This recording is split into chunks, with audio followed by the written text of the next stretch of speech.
최고의 법률 전문가들과 함께하는 GBC 법률 상담의 구도경입니다. 비즈니스의 규모와 상관없이 건물을 소유하고 계신 분이 아니라면 비즈니스를 시작하면서 상가 건물을 리스해야 하는 경우가 대부분입니다. 그런데 경제 상황은 계속 어려워지고 매출이 잘 나오지 않아서 상가 렌트비 내기도 어려운 상황인 분들 계신지요? 이럴 때는 어떤 방법으로 합법적으로 해결할 수 있을까요? 부동산법, 상법, 민사법 전문이신 이원석 변호사님 모시고 그 해결 방법 알아보도록 하겠습니다. 안녕하세요, 변호사님. 네, 안녕하세요. 네, 반갑습니다. 반갑습니다. 변호사님, 요즘에 경기가 굉장히 안 좋은 거 모두 다 느끼고 있잖아요. 네네. 그렇다 보니까 많은 분들이 다 어려우시지만 사실 비즈니스, 개인 비즈니스 하시는 분들 굉장히 어려우실 것 같아요. 그렇죠. 최근에 저희 사무실에 이제 문의가 들어오는 것들 보면 많은 분들이 지금 물가가 굉장히 많이 올랐잖아요. 맞아요. 그래서 물가는 2배로 올랐는데 본인들이 파시는 가격은 2배로 오를 수 없기 때문에 결국은 일은 열심히 하셔도 네. 수익이 창출되지 않기 때문에 그 건물주인하고의 어떤 렌트 문제로 고민을 많이 하시고 전화 오시는 분들이 꽤 많습니다. 네, 아무래도 문제가 되는 거는 다달이 렌트비를 내야 하잖아요. 대부분 비즈니스 하시는 분들이. 그렇죠. 그 금액이 뭐 작은 금액이 아니다 보니까 이거 그냥 이 비즈니스 그냥 팔아버릴까, 뭐 나갈까 막 많이 고민하실 것 같아요. 고민이 많으실 거예요. 왜냐하면 이제 그 뭐 개중에는 물론 몇천 불씩 렌트를 내시는 분들도 있지만 네, 또 몇만 불 매달 몇만 불씩 렌트를 내시는 분들도 있거든요. 네네. 그러면 몇 달이면 금방 뭐 10만 불, 20만 불, 30만 그렇죠. 불. 결국 비즈니스는 나와서 뭐 거의 수익이 없이 네, 뭐 브레이크 이븐만 돼도 당이라 하고 운영을 하시는 분들이 꽤 많은데 네, 남아 있을수록 렌트는 계속 올라가고 네, 물론 이제 리스 계약을 장기간 사인을 하셨기 때문에 그 리스에 대한 어떤 책임이 있긴 있지만 현재 상황에서 비즈니스를 계속 운영한다는 게 별 의미가 없으신 분들이 꽤 있거든요. 네. 그래서 그분들이 이제 전화를 주셔서 본인들이 어떤 문제를 해결할 방법이 없나 해서 문의하시는 분이 꽤 많습니다. 네, 특히나 우리 한인분들이 비즈니스 하는 분들 뭐 크건 작건 굉장히 많이 계시기 때문에 이 렌트비 걱정하는 거는 많은 분들이 공감하실 것 같은데요. 그렇죠. 오늘 이 시간에 한번 이 비즈니스 상황 어려워져서 렌트비를 내지 못했을 때 어떻게 해결할 수 있는지, 또 합법적으로 잘 해결할 수 있는 방법을 좀 이현석 변호사님께 여쭤보도록 할게요. 먼저 많은 분들이 요즘에 그냥 내 비즈니스를 렌트비 내기 어려우니까 다른 사람한테 팔고 나가자, 매매하는 분들 많이 계신 것 같아요. 그렇죠.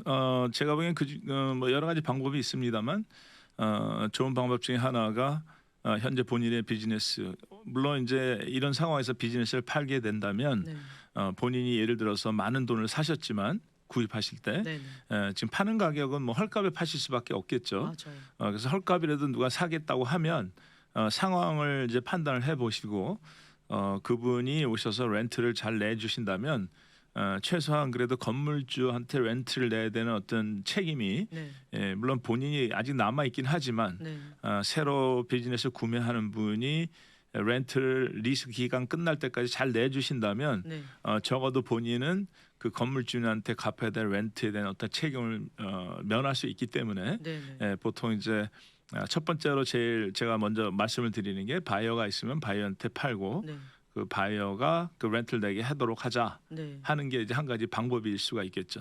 그런데 만약에 내 리스 그 계약 기간이 끝나고 딱 맞춰서 팔고 나가면 문제가 안 될 것 같은데, 계약 기간이 뭐 몇 년이고 남아 있는 상태다. 그러면은 이 파는 과정에서 좀 복잡해질 것 같아요. 그렇죠. 그래서 이제 그 제가 항상 이제 여러 번 제가 뭐 글도 썼고 네, 네, 방송에서 말씀을 드리긴 했지만 비즈니스를 매매할 때 예를 들어서 뭐 바이어가 두세 사람이 있다면 무조건 돈을 많이 주는 사람한테 파는 게 아니라 네, 과연 이 사람이 이제 비즈니스 테이크오버를 한 다음에 렌트를 잘 낼 수 있는 사람인가를 확인하셔야 됩니다. 왜 그러냐면 네, 가끔 저희가 이런 질문들을 받아요. 내가 비즈니스 팔고 리스를 건물주한테 바이한테 어사인을 양도를 하고 나갔기 때문에 네, 네, 본인은 더 이상 리스에 책임이 없는 거 아니냐 하고 질문하신 분들이 있는데 사실은 보통 그 리스를 양도할 때 하는 방법이 어사이먼트를 통해서 하거든요. 네, 네, 그래서 어사이먼트라는 얘기는 뭐냐면 내가 맨 처음에 리스를 얻었을 때 10년 리스를 받았다고 가정한다면 3년을 내가 운영을 하고 아직 리스가 7년이 남았다고 가정하잖아요. 그럼 바이어가 나한테 비즈니스 사는 사람이 나머지 7년에 대한 리스를 떠안고 비즈니스 구매하는 방식이거든요. 네, 네. 그런데 파시는 분이 기억하셔야 될 게 리스를 어사인을 하고 네. 그 바이어가 렌트를 내다가 예를 들어서 2년 동안 하다가 그분이 그냥 손 들고 나갔다 네. 하면은 남은 5년 기간에 대한 리스 네. 또는 그 바이어가 밀린 렌트 이거가 그 바이어만 책임 있는 게 아니라 처음에 리스를 받아서 양도한 사람도 책임이 있다는 걸 아셔야 됩니다. 어사인을 해서 넘겼는데도. 그렇죠. 그래서 예를 들자면 뭐 예전에 제 손님 중에 한 분이 어떤 분이 계셨냐면 리스를 아주 장기 리스를 받았어요. 네. 그래서 이분이 비즈니스를 팔고 또 그 산 사람이 또 팔고 네. 해서 4번이나 명의 이전이 넘어갔는데 맨 4번째 사람이 렌트를 못 내서 결국은 건물 주인이 줄줄이 쫙 소송을 해서 우리 손님 맨 처음에 리스를 받은 사람인데 네. 전혀 잊어먹고 있다 10년 후에 소송이 와서 아이고. 많은 돈을 물어준 경우가 있습니다. 왜냐하면 그 다음에 질문이 제가 보는 이런 상황일 때 이제 받는 질문이 뭐냐면 예를 들어서 테넌트가 4명 있어서 네. 결국은 렌트를 못 내서 건물 주인이 클레임을 했다고 한다면 네. 그럼 4분의 1씩 책임인가요? 이렇게 질문이 물어볼 때가 있거든요. 네. 그게 아니라 4명 중에 어느 누구한테도 100%를 집행을 해서 건물 주인은 누가 내든 상관없이 100%를 받으면 되는 거죠. 아. 이게 무슨 얘기냐면 처음에 있는 사람이 재산이 좀 있는 분이고 두 번째, 세 번째, 네 번째 분이 다 파산하고 돈이 없다. 네. 그럼 처음에 있는 분이 100%다 물어줘야 되는 거예요. 아. 예, 그래서 기억하셔야 될 게 비즈니스를 매매하시고 리스를 어사인을 했을 경우에 네. 처음으로 리스를 받은 사람이 본인이 받은 리스 기간이 끝날 때까지 네. 아까 제가 예를 들었던 네. 10년까지는 본인이 계속 책임이 남아 있다고 하는 점을 인지를 하셔야 됩니다. 근데 헷갈릴 법도 한 게 이 어사인을 했다 이러면은 모든 권리를 다 넘겼다 이렇게 생각이 들거든요. 그렇죠. 모든 권리를 다 넘겼지만 갖고 있는 의무는 다 누구한테 넘긴 건 아니죠. 의무는 그대로 남아 있고 권리만 넘긴 거죠. 와, 이건 정말 비즈니스 매매하시는 분들 정말 조심하셔야겠네요. 그렇죠. 예. 정말 한인분들이 많이 잊고 있었을 법도 한 것 같아요. 그렇죠. 예. 의무는 그대로 살아 있다는 점을 꼭 기억하셔야 될 것 같고요. 근데 만약에 이 의무까지 다 넘길 수는 없는 거예요? 다 넘기는 방법은 있죠. 넘긴다기보다는 네, 건물 주인하고 이제 리스가 어사인을 해야 될 때 네, 현재 주인이 건물 주인한테 좀 말하자면 내고를 할 수는 있겠죠. 네, 그 예를 들자면 남은 리스가 5년이 남았다고 하면 내 책임은 네. 뭐 2년까지만 책임을 해주고 2년 동안 새로운 사람이 잘 페이먼트 낸다고 하면 나는 더 이상 리스에서 책임이 없게 해달라고 하는 그런 예를 들자면 네, 네. 그런 방법이 있을 수가 있겠죠. 아, 건물주랑 직접적으로 그렇게 그렇죠. 딜을 하는 딜을 거죠? 해서 나는 그러면 남은 2년만 하게 해달라고 요구할 수가 있고 네. 만약에 그게 안 된다면 뭐 하다못해 단돈 뭐 몇천 배라도 낼 테니까 그렇게 해달라고 요구하는 것도 한 가지 방법이고요. 아, 예, 그다음에 또 한 가지 방법은 남은 리스 기간이 많이 남아 있지 않는다고 하면 건물주인과 바이어 두 쌍방에 현재 내가 갖고 있는 리스를 어사인을 받지 말고 네. 그냥 나를 제외하고 두 건물주인과 새로운 바이어가 새로운 리스를 사인을 해라. 아, 그래서 건물주인과 새로운 바이어가 새로운 리스를 사인한다면 네.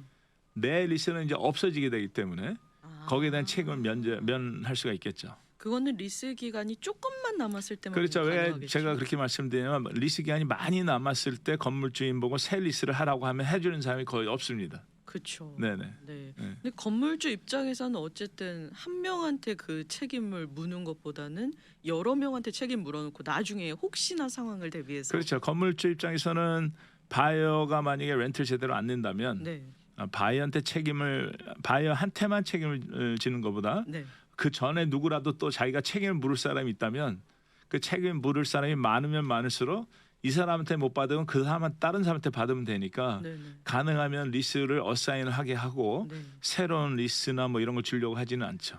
그러면 정말 변호사님 말씀하신 것처럼 내 비즈니스를 내가 팔고 나가겠다 할 때 그 사겠다는 분을 잘 선택을 하는 게 굉장히 중요할 것 같아요. 그렇죠. 안전한 분. 그렇죠. 오셔서 만약에 새로운 바이어가 렌트 비즈니스 제대로 운영을 못하고 경험이 네. 없는 사람이라든지 네. 자본이 충분치 않는 사람이라든지 그래서 오자마자 나가버린다면 네. 그나마 자기가 있다면 어느 정도 렌트를 계속 내면서 지킬 수 있었는데 네. 이걸 팔고 나가는 바람에 바이어가 자격이 없는 사람이 장사하다 렌트를 못 내서 건물주한테 클레임 받을 수 있는 이런 클레임 가능성도 있거든요. 그렇죠. 그래서 아까 제가 말씀드린 대로 비즈니스 매매할 때 물론 무조건 자기한테 돈을 많이 주는 사람한테 파는 게 아니라 네. 그 사람이 자격 요건이 있고 과연 렌트를 잘 내 대신 잘 내줄 사람인가 확인을 해야 되는 게 굉장히 중요합니다. 네. 비즈니스 시작할 때는 뭐 누구나 다들 잘 되는 거 생각하고 시작을 하셨지만 중간에 이렇게 팔아야 되는 경우가 또 생길 수도 있는 거잖아요, 그렇죠. 분명히. 네. 그렇다 보니까 정말 이런 상황에 대비해서 이런 어사인은 어떤 뜻인지도 잘 알고 계셔야 될 것 같고 그렇죠. 네, 미리 시작부터 좀 준비를 하시고 시작하셔야 될 것 같습니다. 그렇죠. 네, 이렇게 비즈니스 상황 어려워져서 렌트비 내지 못했을 때 매매를 하는 방법 많이들 하시는 것 같은데 예. 또 다른 방법 뭐가 있을까요? 다른 방법은 매매를 하는데 매매가 안 되는 경우가 있죠. 왜냐하면 그렇죠. 비즈니스를 아무리 내가 헐값에 팔려고 해도 네. 마켓에 내놨는데도 사는 사람이 없다고 한다면 네. 결국 이제 그 다음에 어떤 방법을 고려하셔야 되냐면 건물 주인하고 합의를 통해서 예를 들자면 시큐리티 디파짓을 그냥 기법을 하고 네. 시큐리티 디파짓은 원래 테넌트 장사하시는 분의 돈이지만 건물주한테 맡겨둔 돈이잖아요. 그렇죠. 그래서 맡겨놓은 돈을 기법을 하고 그다음에 만약에 밀린 렌트가 있다면 밀린 렌트를 다 지불하고 네. 그다음에 남은 리스가 이제 몇 년이 남아 있을 거 아닙니까? 거기에 대해서 뭐 3달이면 3달, 뭐 4달이면 4달에 대한 렌트를 합의하고 이사 나가면서 다 지불을 하는 조건으로 네. 건물주인한테 리스를 파기를 하자 하고 내고를 할 수 있는 거죠. 왜 몇 달치 렌트를 지불하는 거를 제시를 하냐면 건물주인이 이분이 나간 다음에 현재 지금 있는 분이 나간 다음에 광고를 해서 새로운 테넌트를 찾을 때까지 어떤 시간이 필요할 거 아닙니까? 네. 그 시간이 필요하는 동안 찾는 동안의 기간에 대한 렌트를 지금 현재 있는 분이 다 내는 조건으로 이렇게 해서 나가는 방법도 있죠. 그래서 그런 것도 많이 지금 하고 있어요. 그럼 건물주 입장에서도 굳이 뭐 잃는 거는 없다고 볼 수 있겠네요. 있는 거는 이제 그게 또 중요한 게 과연 내가 있는 장소가 네. 테넌트가 여러 사람이 들어오길 원하는 장소냐 아니면 영 후미진 곳에 있어서 네. 나 아니고는 사실 여기 들어올 사람이 없느냐에 따라서 많이 상황이 다를 수가 있어요. 예를 들자면 건물주 입장에서는 네. 이 사람이 나간다 하더라도 테넌트가 얼마든지 들어오고 있을 만한 장소라고 한다면 네. 테넌트 찾는 게 그렇게 어렵지는 않을 거거든요. 네. 네.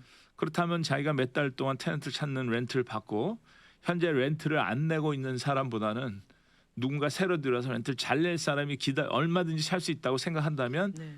당연히 그런 조건을 받아들일 수가 있는 반면에 네. 지금 내가 있는 장소가 허름한 곳이고 잘 눈에 띄지 않는 곳이고 많은 사람들이 원하지 않는 장소라고 한다면 그렇다면 건물주인이 더 많은 돈을 요구할 수가 있겠죠. 왜냐하면 건물주가 테넌트를 또 찾기 쉽지가 않다고 생각한다면 더 많은 돈을 달라고 요구할 수도 있고 네. 아니면은 예를 들어서 뭐 리스를 파기를 못하겠다. 그냥 있어라. 그냥 있어라.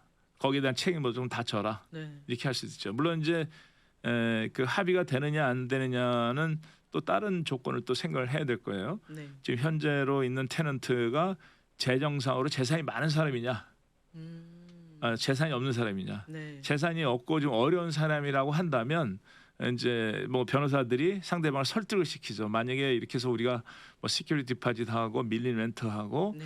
그다음에 앞에 몇 달치까지 렌트를 준다고 하는 거는 네. 당신이 받을 수 있는 최상의 조건이다. 그렇지 않으면 이 사람은 뭐 손들고 나간다. 네. 근데 받을 돈이 하나도 없을 거다. 네. 이런 식으로 건물주인을 설득을 시켜서 네. 건물주인이 상황을 보고 그렇다면은 뭐 이게 낫겠다 하면 그런 식으로 합의가 가능할 수도 있고. 그러면 건물주랑 이렇게 중간에 좀 합의를 봐야 되는 상황이 생기면 네. 개인과 개인으로는 잘 안 될 때는 이렇게 변호사님처럼 좀 법적인 그렇죠. 조언을 구해야 제 되는. 생각에는 네. 뭐 제가 변호사라서 하는 말씀은 아니고요. 네네. 개인이 직접 건물주인하고 대화하기보다는 네. 변호사를 통해서 하시는 게 좋은 게 일단은 변호사를 통해서 법적으로 어떤 아규먼트를 할 수 있는 게 있고 두 번째로는 개인과 개인끼리 어떤 우리가 얘기하는 본인들 아니에요. 그렇죠. 얘기하다 보면 자기의 속마음을 다 보인다 보면 어떤 네. 될 수 있는 딜도 안 되는 경우도 있고 네네. 중간에 변호사가 네. 손님의 상황을 잘 듣고 거기에 우리가 이제 마사지를 한다고 그러죠. 마사지 잘 해서 손님의 모든 거를 다 보여주지 않으면서 손님이 원하는 식으로 내고가 가능하지만 네. 본인들이 직접 얘기하다 보면 어떤 때는 이제 감정에 서로 기분이 나빠서 안 되는 경우도 있고 네. 어떤 때는 이쪽에서 이게 예를 들자면 이런 거죠. 우리가 뭐 카드 게임 포커를 하는데 내가 갖고 있는 카드를 상대방한테 다 보여준다면 합의가 안 되는 거예요. 내가 가진 카드를 어느 정도 숨기면서 필요할 때마다 하나씩 보여주면서 이렇게 내고가 돼야지만 되거든요. 네. 근데 그런 역할을 하려고 그러면 본인들끼리 나서서 대화하다 보면 그게 하기가 굉장히 힘들어요. 네. 표정 관리도 힘들 수도 있고 만나서 얘기해야 된다는 경우도 있고 그렇지만 이제 변호사가 중간에 서서 그런 걸 잘 하다 보면 오히려 그게 더 본인들이 직접 어떤 합의를 하는 것보다는 네. 변호사가 중간에서 합의하는 게 훨씬 더 좋은 결과가 항상 있지 않나 하는 게 제 생각입니다. 네. 그 건물주랑 테넌트 사이에 분쟁이 일어나서 뭐 분쟁이 커지면 나중에 소송까지 가는 거잖아요. 당연히 그렇죠. 네, 그렇게 일이 커지기 전에 차라리 좀 내가 하기 어렵다고 느끼면은 그렇죠. 법적인 전문가를 통해서 합의를 보는 게 가장 좋은 방법일 것 그렇죠. 같아요. 오히려 그렇게 하는 게 합의 액수도 뭐 훨씬 더 적게 지불할 가능성이 많아요. 그리고 네. 본인들은 이제 법을 잘 모르니까 네. 자기가 어떤 선에서 합의를 해야 될지 잘 모르시는 경우도 있고 하기 때문에 상황마다 좀 다 다르거든요. 네. 네. 그래서 아무래도 본인의 좀 재정적인 상황, 네. 어려움 이런 걸 변호사랑 잘 의논해서 변호사가 그 상황을 판단을 하고 건물주인한테 어떤 식으로 이거를 내고를 해서 그 테넌트한테 네. 네. 리스를 파기하면서 제일 적은 비용으로 문제를 해결할 수 있는가를 이제 고민을 해서 변호사가 이렇게 하도록 하는 게 제일 좋다고 봅니다. 네. 이렇게 건물주랑 합의를 통해서 이 밀린 렌트비에 대해서 좀 책임을 지는 그런 방법도 있는데 예, 또 다른 방법은 뭐가 있을까요? 그렇죠. 다른 방법은 이런 경우가 있죠. 아무리 합의를 하려고 하는데 건물주인이 합의를 안 해줘요. 네. 계속 많죠. 책임을 져라. 네. 그리고 뭐 예를 들어서 퇴거를 시키겠다. 네. 이렇게 되는 경우가 있거든요. 그러면 뭐 굳이 그거 갖고 싸움할 필요는 없고 네. 결국은 합의가 지금이 안 되더라도 나중에 내가 나간 다음에도 또 합의가 될 수도 있거든요. 네. 그 사람의 건물 주인이 나한테 할 수 있는 어떤 클레임은 내가 나간 데서 없어지는 건 아니거든요. 뭐 가끔 그런 질문이 받을 때가 있어요. 리스가 남았는데 내가 나가면 더 이상 뭐 건물 주인한테 클레임을 한 남은 리스의 기간에 대해서 네. 클레임 못하지 않느냐 뭐 이렇게 질문하시는 분도 있었거든요. 네. 리스가 있는 기간 끝까지 테넌트는 책임이 있다고 법적으로 봐야 될 거고요. 네.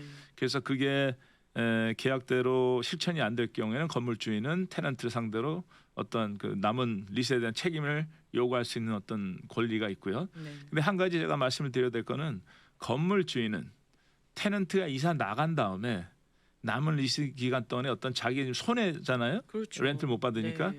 그 손해를 줄여야 될 법적인 의무가 있습니다.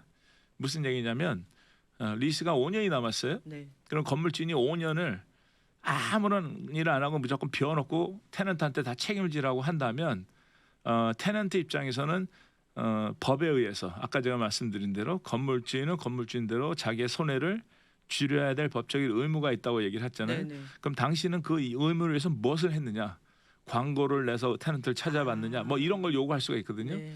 그렇기 때문에 건물주인은 건물주인대로 네. 가능한 한 이 사람을 빨리 내보내고 네. 다른 테넌트를 찾아서 이 사람 대신 렌트를 줄 사람을 찾아야 될 어떤 법적인 의무가 있기 때문에 그런 걸 해야 되고 네. 그래서 예를 들자면 5년 리스를 남았는데 한 1년 동안 거기 장소가 비어 있고 내가 나간 다음에 그다음에 4년째 되는 그러니까 4년만 남았을 때 1년 후에 건물주인이 다른 테넌트를 찾아서 다른 테넌트가 들어왔다고 한다면 네. 내가 책임져야 될 렌트는 그 1년하고 네. 그다음에 그 전에 밀린 어떤 렌트가 있다면 렌트하고 그다음에 만약에 내가 현재는 10,000불을 냈는데 새로운 테넌트가 9,000불을 냈다 아니면 8,000불을 냈다 내가 낸 것보다 적은 액수가 있다면 그 차액에 대한 4년치만 책임을 지는 거죠. 반면에 렌트가 내가 10,000불을 냈는데 새로운 테너가 11,000불을 낸다. 네. 그렇다면 그거는 이제 건물주인이 손해 보는 건 없으니까. 네. 그러면 거기에 대해서는 현재 테넌트는 거의 1년 그 자리가 빈 1년어치에 대한 렌트만 책임을 지면 되는 거죠. 네. 네. 그러니까 내가 물리적으로 몸이 나갔다, 이 건물에서 나갔다고 해서 내 의무는 끝나지 않았다는 걸 꼭 기억하시고. 그렇죠. 그러면 그 후에 이제 그 건물 주인이 예를 들어서 내가 나간 다음에 네. 테넌트가 들어오고 건물 주인이 나를 상대로 그동안 밀린 렌트나 이런 걸 소송을 제기했다. 네. 이랬을 경우에는 그때 가서 또 내고가 가능해요. 아. 어떤 때는 오히려 그때가 더 쉬울 수도 있는 경우가 네. 건물 주인이 이미 테넌트를 찾은 상태고 네. 그다음에 건물 주인도 변호사가 있고 그럼 변호사와 변호사끼리 얘기하다 보면 오히려 내고가 쉬울 수도 있거든요. 그렇죠. 왜냐하면 건물 주인은 그 어떤 감정적인 거나 자기 개인 걸만 생각해서 클레임을 할 수 있지만 네. 변호사가 있다면 뭐 이쪽에서 감정적으로 대봐야 자기네도 손해 보고 결국은 이쪽에서 뭐 예를 들어서 파산을 한다. 네. 그럼 전혀 돈을 못 받을 가능성이 있다고 한다면 그쪽 변호사가 자기 손님한테 이럴 때 이렇게 하는 게 훨씬 본인한테 이익입니다 하고 자문을 줄 수가 있기 때문에 좀 현실적으로 네네.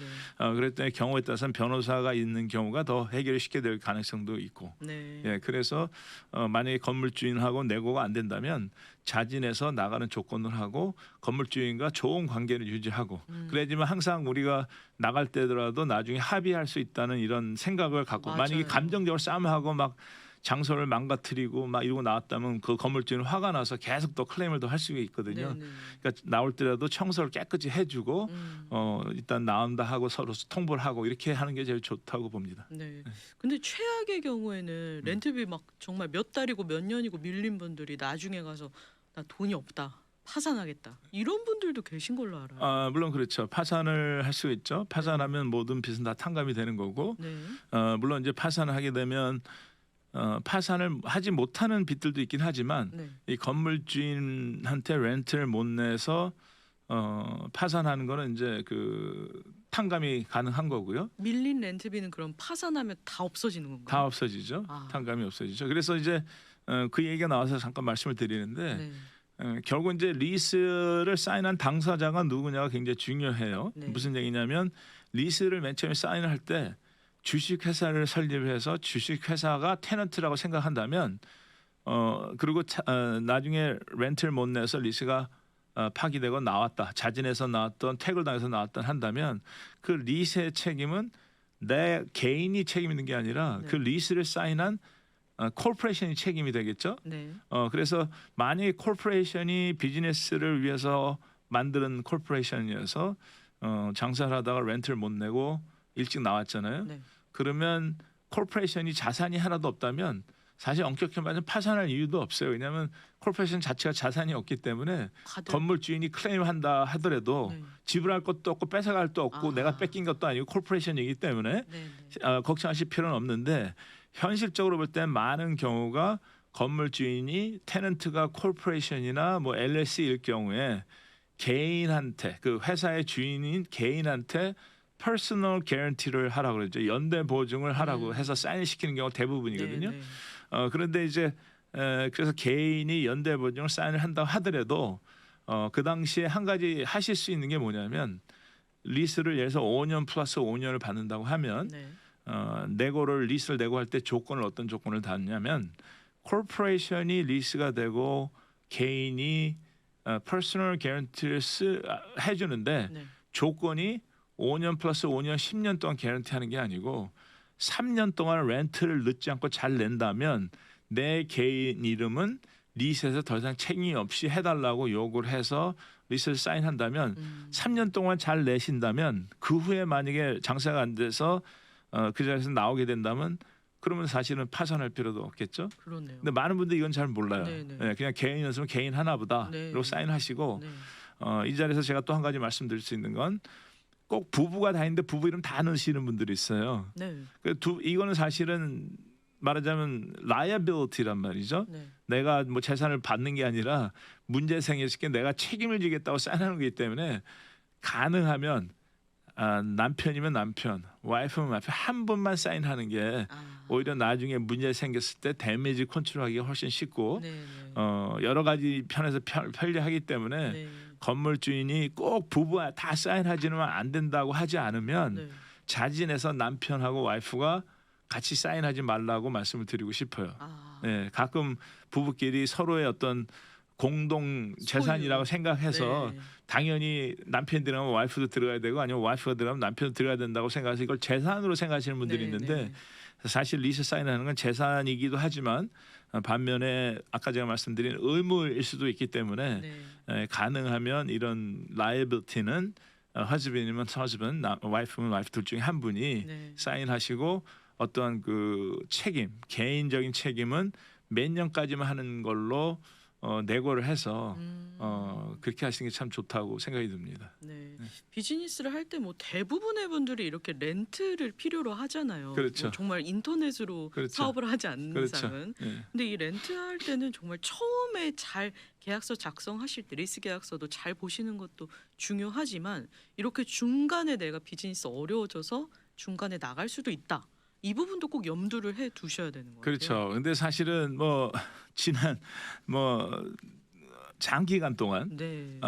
손님들한테 리스를 아무리 좋은 비즈니스 하더라도 네. 리스가 안 좋으면 사면 안 된다고 말씀을 드리는데 그걸 잘 모르세요. 예를 아. 들자면 이런 거겠죠. 지금 현재로 네트가 뭐 15,000불씩 남아요 매달. 네. 너무 좋은 비즈니스 가격도 너무 좋아요. 무조건 사야 되는 거예요. 네, 네. 근데 거기에 근데 대신 이제 그런 비즈니스 하려면 파는 사람한테 몇십만 불 돈을 줘야 될 거 아닙니까? 네. 근데 그건 만약에 리스가 6개월 후에 만약에 파기가 된다면 건물주인이 나가라고 할 수 있다면 그 사면 안 되는 거 아니에요? 그렇죠. 그러니까 많은 분들이 그걸 모르고 비즈니스에 좀 15,000불 낳는다는 것만 생각을 하시지 아. 그 리스에 어떤 조건이 있는지는 상관 안 하고 리스 검토 안 하고 사시는 분들이 네. 아직까지도 굉장히 당황스럽게 많은데 아직까지도 진짜 제가 보기에는 거의 한 70% 이상이 리스 사인 안 하고 그냥 하시는 거 아닌가 하는 생각이 드는데 리스를 아무리 좋은 비즈니스 리스가 안 좋으면 사시면 안 되고 네. 리스를 사인하기 전에 꼭 리스 검토를 하셔야 된다고 이제 말씀을 드리고 싶어요. 네, 네. 그러면 이제 과연 리스를 봤을 때 간단하게 몇 가지만 이렇게 한다면 리스가 몇 년인지 확인하셔야 되겠죠. 네. 그 다음에 렌트가 얼마인지 확인하셔야 네. 되겠죠. 과연 이게 그로스 렌트인지 넷 렌트인지 예를 들어서 뭐 7불A인지 뭐 이런 걸 네, 확인하라는 거겠죠. 그 다음에 이제 어사이먼을 할 때 아까 네. 우리 그동안 어사이먼트에서 여러 가지 말씀을 네, 나눴잖아요. 어사이먼을 할 때 여러분들이 놀라시겠지만 조건들이 있습니다. 네. 뭐 어사인을 하려면 몇 달 전부터 해야 된다는 며칠 전부터 요구해야 된다는 거. 두 번째는 어사인이 됐을 경우에 예를 들자면 지금 내가 이 비즈니스 30만 원 주고 샀어요. 네. 그래갖고 5년 동안 잘 해서 이게 지금 60만 원에 내가 누구한테 팔아요.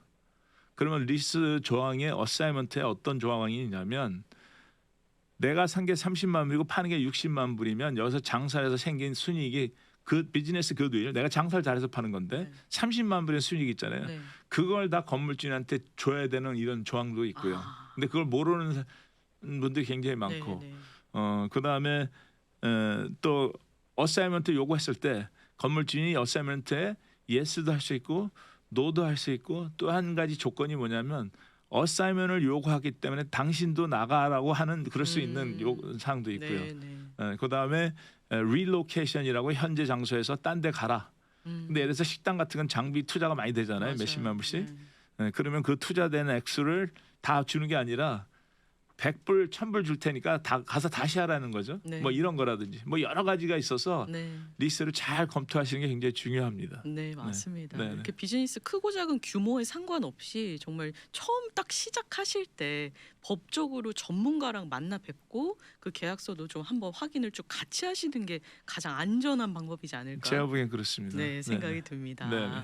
자, 오늘 방송에 함께해 주신 부동산법, 상법, 민사법 전문이신 이원석 변호사님과 연락을 원하시는 분들은 어디로 전화드리면 될까요? 네. 제 사무실 전화번호 714 634 1234 714-634-1234입니다. 네, 도움이 필요하신 분들은요 이원석 변호사님 사무실로 연락을 주셔서요. 그럼 친절하게 정말 답변을 잘 해주시거든요.